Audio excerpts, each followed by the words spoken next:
هل تعاني من السعال المزعج الذي يمنعك من النوم ويؤثر على يومك بالكامل؟ انتبه، ربما تكون قد جربت وصفات طبيعية عديدة لعلاج السعال، ولكن لم تحصل على النتائج التي تأملها. السبب؟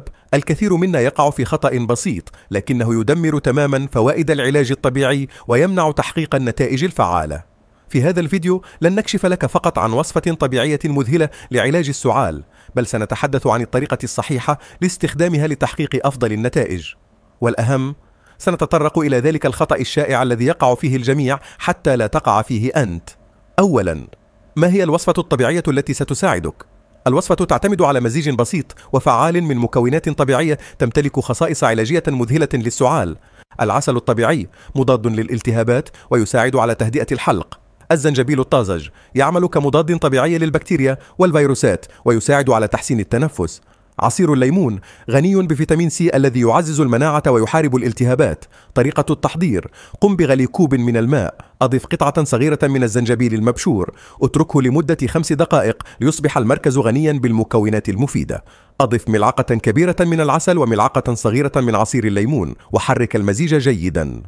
هنا يأتي السر، الطريقة الصحيحة لتناول هذه الوصفة. العديد من الناس يتناولون المشروب بعد أن يبرد تماما، وهذا خطأ قاتل. لتستفيد من المكونات بالكامل يجب أن يكون المشروب دافئا وليس ساخنا جدا أو باردا. الحرارة المناسبة تضمن امتصاص الجسم للفوائد العلاجية بسرعة وكفاءة. متى يجب تناوله؟ تناول هذا المشروب 2 إلى 3 مرات يوميا، خاصة قبل النوم. ستلاحظ الفرق خلال أيام قليلة. تنبيه هام: إذا استمر السعال لأكثر من أسبوعين فقد يكون علامة على مشكلة صحية أعمق، مثل التهاب الشعب الهوائية أو الحساسية، وهنا يجب استشارة الطبيب فورا. شاهد الفيديو حتى النهاية لتتعرف على نصائح إضافية لتحسين صحتك ومقاومة السعال بشكل فعال. ولا تنسى أن تشارك هذا الفيديو مع أصدقائك وعائلتك ليعرفوا الطريقة الصحيحة لعلاج السعال. لايت بلب. البلغم هو مادة مخاطية تفرزها الرئتان للتخلص من الأوساخ والجراثيم، لكن عندما تزداد كميته أو يصبح سميكا فإنه يعوق التنفس ويزيد من حدة السعال. غالبا ما يرتبط البلغم بالتهاب الجهاز التنفسي مثل نزلات البرد، التهاب الشعب الهوائية، الحساسية. لهذا السبب التخلص من البلغم يعد خطوة أساسية لتحسين صحتك. الوصفة الأولى: بخار الأعشاب الطبيعية. هل جربت استنشاق البخار؟ إنها طريقة فعالة لتخفيف البلغم وتوسيع الشعب الهوائية. الخطوات: اغلي الماء وأضف إليه القليل من زيت النعناع أو زيت الأوكاليبتوس. ضع منشفة فوق رأسك واستنشق البخار لمدة 10 دقائق. كرر هذا العلاج 2 يوميا، خاصة قبل النوم. الوصفة الثانية: مشروب الكركم والحليب. الكركم يحتوي على مادة الكركمين، وهو مضاد قوي للالتهابات ومطهر طبيعي. المكونات: كوب من الحليب الدافئ، نصف ملعقة صغيرة من الكركم المطحون، رشة صغيرة من الفلفل الأسود لزيادة امتصاص الكركمين. الطريقة: اخلطوا المكونات جيدا. تناولوا المشروب دافئا قبل النوم. هذا المشروب يساعد في تخفيف السعال وطرد البلغم وتحسين النوم.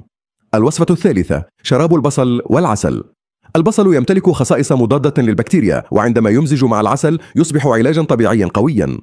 الخطوات: قطع بصلة صغيرة وضعها في وعاء، أضف ملعقتين كبيرتين من العسل واتركها لمدة ساعة. صفي الخليط وتناول ملعقة كبيرة منه كل 3 إلى 4 ساعات. نصائح إضافية للتخلص من السعال والبلغم: شرب السوائل الدافئة بكثرة. شرب الماء الدافئ أو الأعشاب مثل اليانسون والبابونج يساعد في ترطيب الحلق وتخفيف البلغم. رفع الرأس أثناء النوم. استخدم وسادة إضافية لرفع رأسك، هذا يقلل من تراكم البلغم أثناء الليل.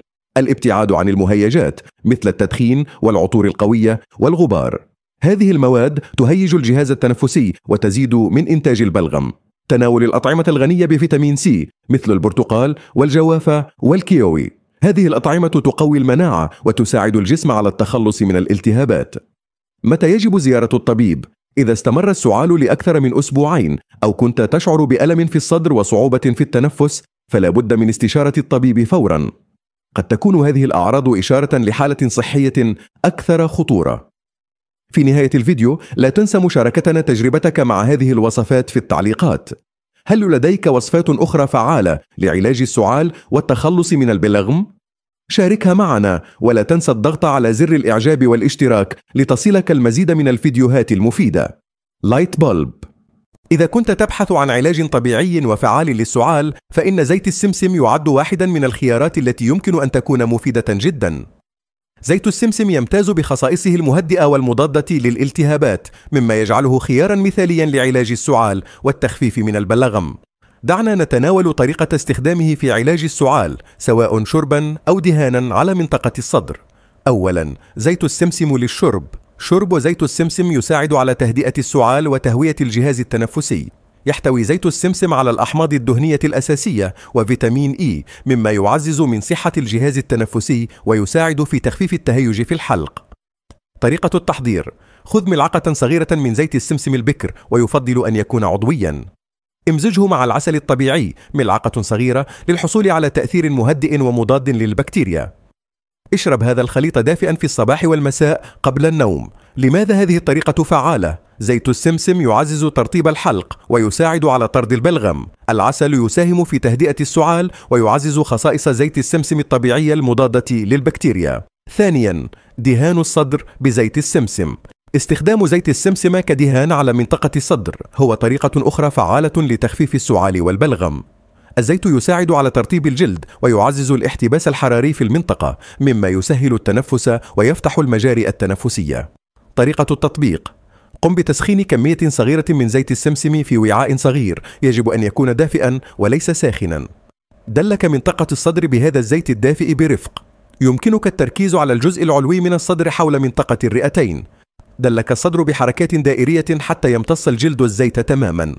بعد ذلك قم بتغطية المنطقة بملابس دافئة أو استخدم منشفة دافئة لتدفئة الصدر والحفاظ على الحرارة. لماذا هذه الطريقة فعالة؟ زيت السمسم يحتوي على خصائص مهدئة تساهم في فتح المجاري التنفسية وتخفيف الاحتقان. تسخين الزيت وتدفئة الصدر يساهم في تحسين الدورة الدموية في المنطقة، مما يساعد على طرد البلغم والتخفيف من السعال.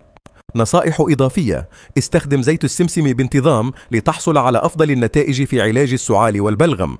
لا تفرط في تناول الزيت، حيث أن ملعقة صغيرة كافية للحصول على الفائدة المطلوبة. حافظ على تدفئة الجسم بشكل عام، خاصة منطقة الصدر، لأن ذلك يساعد على تعزيز التأثير العلاجي للزيت.